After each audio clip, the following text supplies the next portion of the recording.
Hi, in this video you will learn how and why should you prepare the reference photograph before drawing.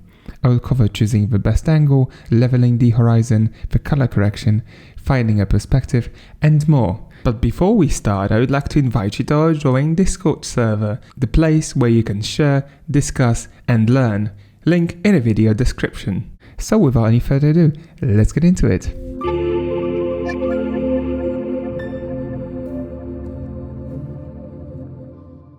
So every once in a while when you're preparing to draw, you have to make certain decisions to make sure that your drawing is going to be successful. One of those things, and undeniably very important, is choosing the right reference photograph. Besides choosing an object which is a really personal preference, the really important thing is to get the best reference photograph to draw from. Like for this video, I've covered 29 photographs of St. Patrick Cathedral that I've taken on my own when I was in New York, and we're going to be using them as an example to present to you how not to get in trouble and how to make the best decision. So as you can see in here, I've been trying to photograph the St. Patrick Cathedral in the most interesting way, and some photographs have been taken keeping in mind that I would like to draw from them later on, and some of them were taken to be posted on my Instagram as a photographs. And there's a significant distinction between the photograph and the reference photograph, and that's the perfect example. If you take a look at this composition, it does not need much of a tweaking in Photoshop to be a wonderful photograph. However, if you'd like to draw this image, there's no visible perspective,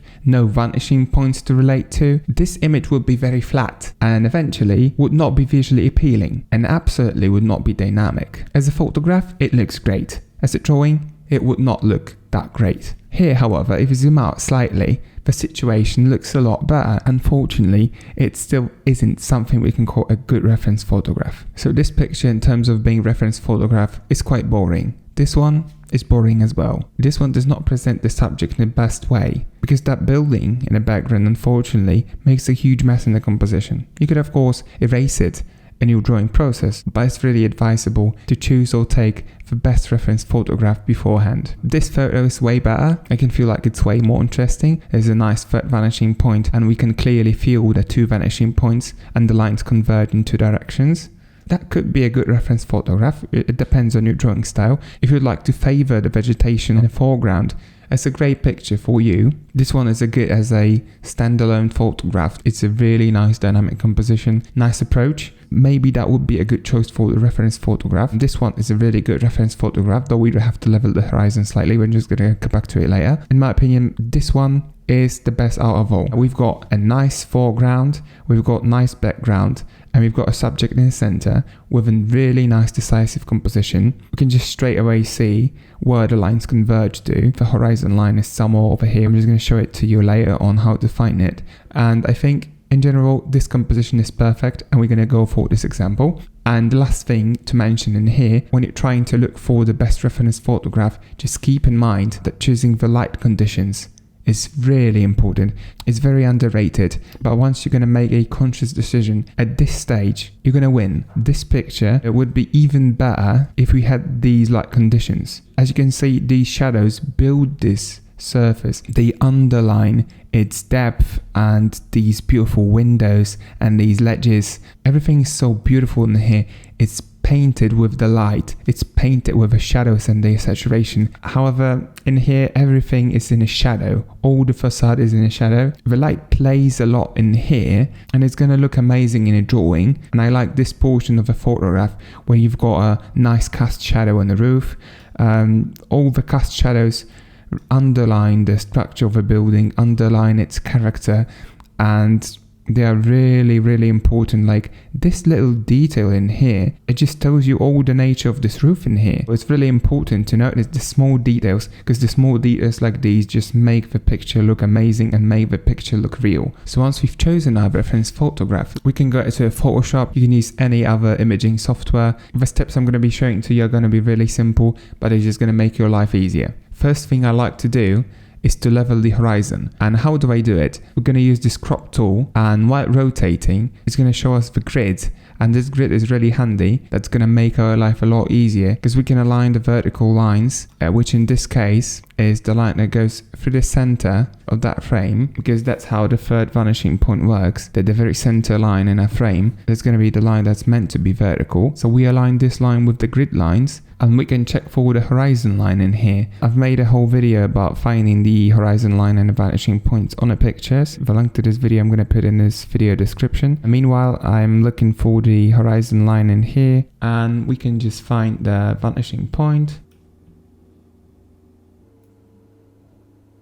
One vanishing point is just on the edge of our composition, and the other one is going to be somewhere in here. And there's the third vanishing point we can find using these buildings, let's say. And actually, if you've got the layer like this, you can hide it and use it in the future. Let's compensate or strengthen the third vanishing point. So now it's about your decision making. Sometimes I like to slightly compensate the third vanishing point so the lines do not converge this much. I do it a lot in my drawings. We're going to go for the transform perspective, but before we're going to do it, I'm going to group all of these lines with my layer, so we distort them together, and we're going to transform all the guidelines alongside with our cathedral. Then we go for the free transform. In the new Photoshop, you have to hold shift to be able to scale it non-uniformly. Perfect.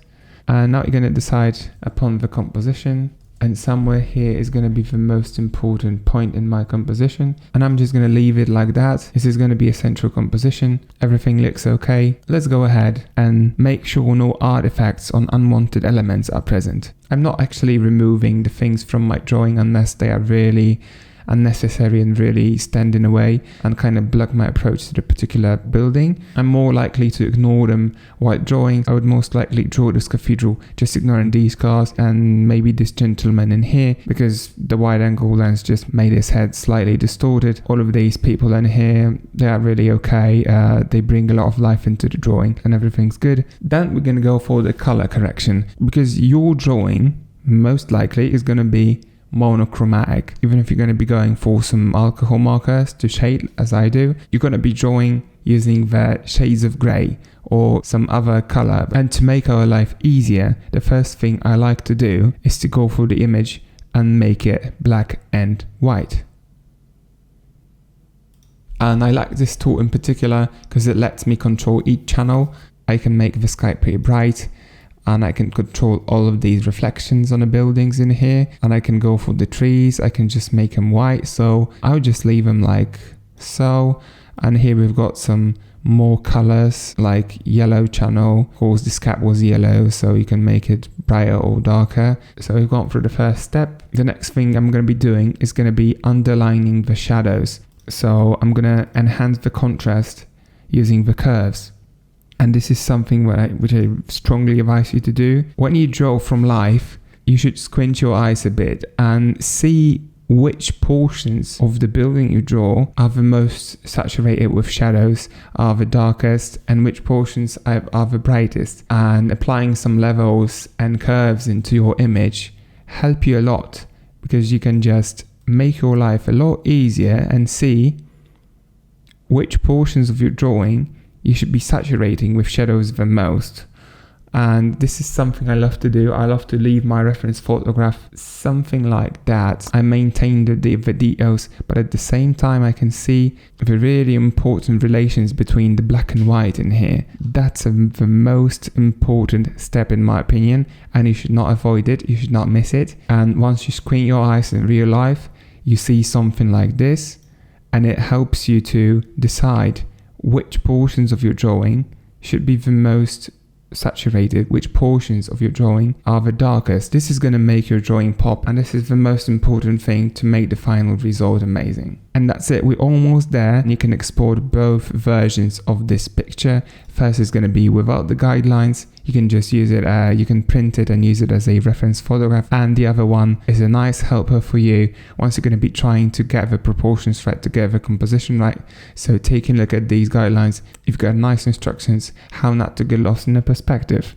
The last thing you could do is to make some grid and print your reference photograph with a grid, and that way maybe it's going to be way easier for you to use a pencil and draw the same grid on your paper, and then piece by piece control if you've got all of these elements in the right place according to this grid. Okay guys, So that's it for today's video. I hope you found this video helpful. Let me know in the comments if you'd like to see more videos like this. If you'd like to learn how to draw architecture, I ran the whole video course on this channel. It's free, you can check it out. I try to upload the new videos weekly. If you like this video, like, comment and subscribe to my channel. And as always, happy drawing. Bye.